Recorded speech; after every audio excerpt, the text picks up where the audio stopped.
Good morning বন্ধুরা, আশা করি সবাই ভালো আছো, সুস্থ আছো। আমিও ভালো আছি। চলে আসলাম আবার নতুন ব্লগ নিয়ে, আমার ডেলি ব্লগ নিয়ে। তো আজকে সারাদিন কি করছি, কি খাওয়া দাওয়া করলাম, কি রান্না করছে মা, সেটাই তোমাদের সাথে শেয়ার করছি। তো দেখতে থাকো পুরো ভিডিওটা। তো এখন 10টা সাড়ে 10টার মতো বাজে, তো হাঁটাহাঁটি করছিলাম। আর মা আমার ঘর পরিষ্কার করছিল, মুছতেছিল।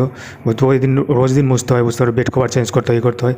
তো আজকে কি আমার সবজি হচ্ছিলো, দেখতে পাচ্ছ। সবজি আমি সব জল গরম জলে ফুটিয়ে জলটা ফেলে দিয়ে তারপরে করি। এটা মূলো টুলো ছিল, এগুলো আমার জন্য না, এটা মা খাবে। এখন তো আমি আর মাই আছি রুমে, সিম ভাজা আর তোমার গিয়ে মূলো দিয়ে, মূলো ডান্টি টান্টি দিয়ে মানে চচ্চড়ি করবে একটা।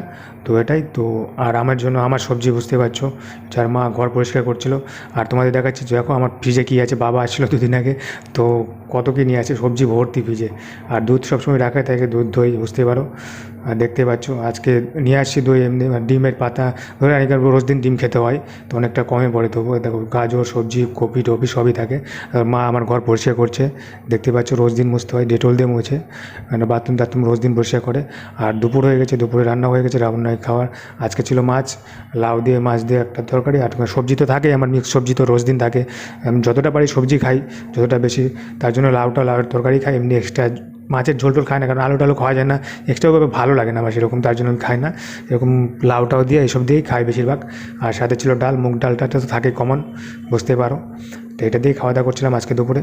আর আমাদের চালটা হলো তো বাড়ির চাল একদম, মানে আমাদের জমির ধান ভাঙিয়ে তো সেই চাল খাই আমরা। বাড়ির থেকে নিয়ে আসি চাল, বাড়ির থেকে নিয়ে আসে, এখানে কেনা চাল না। তাই জন্য চালটা একটু দেখতে পারো, একটু ভাতগুলো একটু আলাদা কালার হতে পারে, কারণ কেনা চালে তো অনেকটা সাদা হয়ে যায়। বাট আমি বাড়ির চালে, ঘরোয়া চাল, বুঝতে পারো। তো দুপুরে এটা দিয়ে খাওয়া দাওয়া করছিলাম, চান টান করে নিয়েছি। বাট আমি বাইরেই বেশি টাইম থাকি, কারণ হাঁটাচলা করি। রুমের মধ্যে কত সময় থাকবো, কারণ আমার মুশকিল হয়ে গেছে যে বাইরের রাস্তায়, ফাঁকা রাস্তা পাই না, তো রাস্তায় হাঁটতে পারি না, না ছাদে যেতে পারি, তার জন্য মুশকিল। তার জন্য যতটা পারি আমি বাইরে হাঁটাচলা করতে থাকি, কারণ রুমের মধ্যে সারাদিন শুয়ে বসে থাকাটা ভালো না। যারা পেশেন্ট আছে সবাইকে সাজেস্ট করবো, রুমের মধ্যে সারাদিন শুয়ে বসে থেকো না, মানে সেটা ভালো না। যতটা পারো হাঁটাচলা করবে, মানে একটু নড়াচড়া করবে, সেটা ভালো। সারাদিন শুয়ে বসে থাকলে মানে শরীরটা অনেকটাই হয়ে যায়। আর সারাদিন যদি রুমের মধ্যে থাকো, তো মানে নিজেকে একটা রুগী রুগী মনে হবে না, কেমন জানো। তাই সবসময় ফ্রি মাইন্ডে থাকার চেষ্টা করি, তো বাইরে ঘোরাঘুরি। তো এখন মানে ইচ্ছে আছে যে মানে কবে বাড়িতে যাব সেই টেনশনে আছি, মানে বাড়িতে যেতে পারলে একটু শান্তি পেতাম, মানে বুঝতে পারো ভালো লাগছে না। আর গ্রামের আবহাওয়া আর টাউনের আবহাওয়া, দিনটার তফাৎ, সেটা জানোই তোমরা সবাই। যারা গ্রামে থাকো তারা অবশ্যই সেই ফিলটা করতে পারবে। তো খুব মিস করছি গ্রামে, বুঝতে পারো। আর আমাদের গ্রামে হচ্ছে পুজো, হচ্ছে বল্লা পুজো, তো বল্লা পুজোটা খুবই মিস করছি। তো দুপুরে খাওয়া দাওয়া এটাই করছিলাম। আর মাছ ছিল, তো বুঝতে পারো। তো মাছ তো বেশি আনে না, দুজনই তো কত বড় মাছ আনবে, 200 গ্রামের মতো মাছ আনে। তো এখন আমাকে 2 পিস দিয়েছে, আর রাতের জন্য 1 পিস রেখেছে, কারণ রাতে আবার ভেজে দেবে। রাতেও বেশি কিছু করি না, দেখতে পাবে।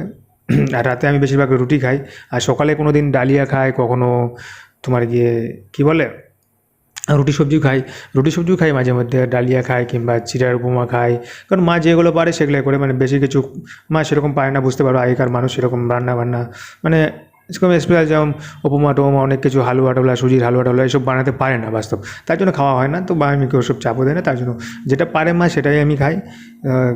যেটুকু, বুঝতে পারো, মা একা একা কত করবে, সারাদিন তো করতে হয়। মাদের খুবই কষ্ট, এটা বাস্তব, মানে সারাদিনই করতে হয়। কারণ সকালের জন্য রান্না, সকাল থেকে মানে যে শুরু করে, যে দুপুর 1টা পর্যন্ত আমার খাওয়া পর্যন্ত কোনো রেস্ট নেই, মানে আছেই, লেগেই আছে, একটার পর একটা লেগেই আছে, কারণ দেখতেই পাচ্ছ।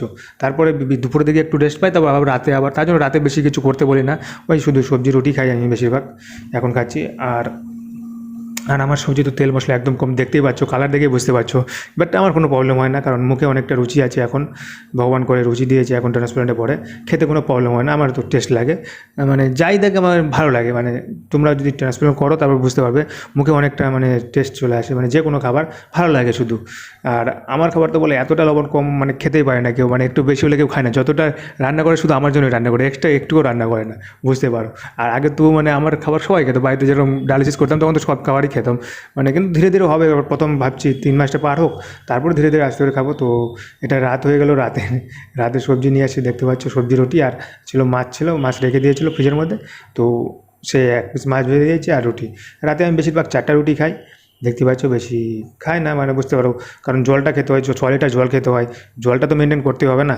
তো বেশি পেট ভরে মানে খিদে তো থেকেই যায়, তবু মনে হয় আরও খাই, কিন্তু বেশি খাওয়াটা ঠিক না, মানে এখন বেশি খাওয়াটা ঠিক না এরকম পেট ভরে খুব একটা, কারণ জলের জন্য জায়গা রাখতে হবে। জল খেয়ে পেট ভরে বেশিরভাগ 4টা রুটি হয়ে যায়, অনেকের হয়ে যায়, কিন্তু আমার হয় না। মানে তারপর যারা ট্রান্সফার করবে তারা বুঝবে যে মানে তোমার কি মানে খিদে শুধু পাই, একটু পরপর খিদে পাই, তো তার জন্য সবসময় একটু পরপরই খাই। এটা বিকালে বাদাম টাদাম আছে তোমার, তারপরে এমনি কখনো ডালিয়া ডালিয়া বলছি, মানে কর্নফ্লেক্স ফ্লেক্স এইসব। কখনো তুমি নুডলস খেতে পারো। নুডলস বলতে আটার নুডলসটা, কিন্তু তোমার আদার্স অন্য কিছু ময়দা টয়দা, ময়দার জিনিস কিন্তু খাওয়া যাবে না একদম। যে কোনো পেশেন্ট আছে সবাইকে সাজেস্ট করবো ময়দার জিনিস খাবে না। আর মাছের মাথাটা খাবে না কেউ, সেটা আমি সাজেস্ট করবো। তো মাছের মাথা আমিও খাই না, মাছের পিস খাই বেশিরভাগ। তো ছোটো মাছই আনে, বেশি বড় মাছ আনে না। আর দুপুরে দইটা খাই, অবশ্যই দইটা থাকে।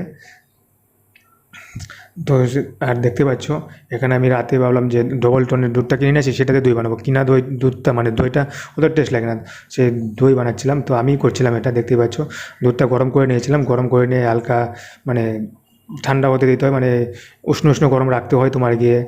যারা দই বানাতে পারো তারা তো জানোই সবটাই। তো সেটাই দইটাই আমি করছিলাম, আমি বানাচ্ছিলাম। তো মা একটু জাল দিয়ে দিয়েছিল, তারপর নামানোর পর আমি সব কিছুটা করছিলাম। ওটা দই আনা ছিল, কিনা দই আনা ছিল, কিনা দইটা মিক্সার করছিলাম। আর টিফিন বাটির মধ্যে রেখে দেবো। টিফিন বাটির মধ্যে রেখে দিয়ে, এটা ফার্স্ট টাইম বানাচ্ছি, আমি বানাইনি এর আগে। তো আমি ইউটিউব ভিডিও দেখেই বানাচ্ছি এটা অবশ্য, কি ইউটিউব ভিডিও দেখেই। তো ট্রাই করলাম যে কীভাবে বানাই দই, সেটাই আমি ট্রাই করছি। তো দেখা যাক কেমন হয় দইটা। তো দেখতে পাবে কালকে কেমন হয় দইটা, দেখবো। কারণ সারা রাত রেখে দেবো এভাবে। তো রাতে বানিয়ে রাখছি, কারণ কিনা কিনা দুধ মানে দইয়ের থেকে তোমার গিয়ে ডবল টোনের দুধ মানে দই দিয়ে দইটা বানানো খাওয়াটা অনেকটা ভালো, সেফ। কারণ এটার মধ্যে কোনো কেমিক্যাল নেই, কোনো কিছু নেই, বুঝতে পারো। আর কিনা দইয়ের মধ্যে অনেকটা কেমিক্যাল থাকে, কারণ বেশি দিন 5-6 দিন থাকার জন্য কিছু মেডিসিন টেডিসিন মিশাই হয়তো। তো এইভাবে ঢেলে দিলাম, দেখতে পাচ্ছ। তো উষ্ণ গরম রাখবে। যারা দই বানাতে পারো না তারা অবশ্যই ইউটিউব ভিডিও দেখে নেবে, অবশ্যই পেয়ে যাবে। তো এইভাবে বেশি কিছু না, শুধু প্রথমে উষ্ণ গরম করবে। আর তারপরে দেখবে আঙুল দিয়ে দেখবে যে মানে আঙুলটা রাখা যাচ্ছে কি না।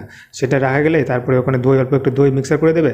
আর একটা কোনো টিফিন বাটি কিংবা এমনি কোনো বাটির মধ্যে রেখে ভালো করে ঢেকে, চাপ দিয়ে ঢেকে রাখতে হবে। মানে ফ্রিজের মধ্যে রাখা যাবে না, কিন্তু বাইরে রাখতে হবে। তো রেখে দেবে, তাহলেই হয়ে যাবে। দেখতে পাবে সেটাই করলাম। এখন আমি টিফিন বাটিটি ঢাকনা দিয়ে ঢেকে দেবো। ঢেকে দিয়ে তারপরে রেখে দেবো সারা রাতের জন্য। তারপর দেখা যাক কী হয়। তারপরে যখন সকালে হলাম, সকালবেলা খুলে দেখলাম যে হয়ে গেছে। সকালবেলা তো আর ভিডিও করা হয়নি, মনেই নেই যে ভিডিও করবো আর। তো এখানে যখন খাচ্ছিলাম আবার দুপুরবেলার টাইমে, তখন মানে ভিডিওটা করছি। এই যেটা আমার কালকে দইটা বানিয়ে দিলাম সেটা, কারণ মনেই ছিল না যে আমি ভিডিও করবো। ভিডিও ছিল, তার জন্য করা হয়নি। তো সকালে দেখলাম, সকালে উঠে দেখলাম দইটা হয়ে গেছে। তারপরে আবার একটু টাইমের জন্য ফ্রিজে রেখে দিয়েছিলাম 2 ঘন্টার জন্য। ওকে, দেখা হচ্ছে পরের ভিডিও, দেখতে পাচ্ছ।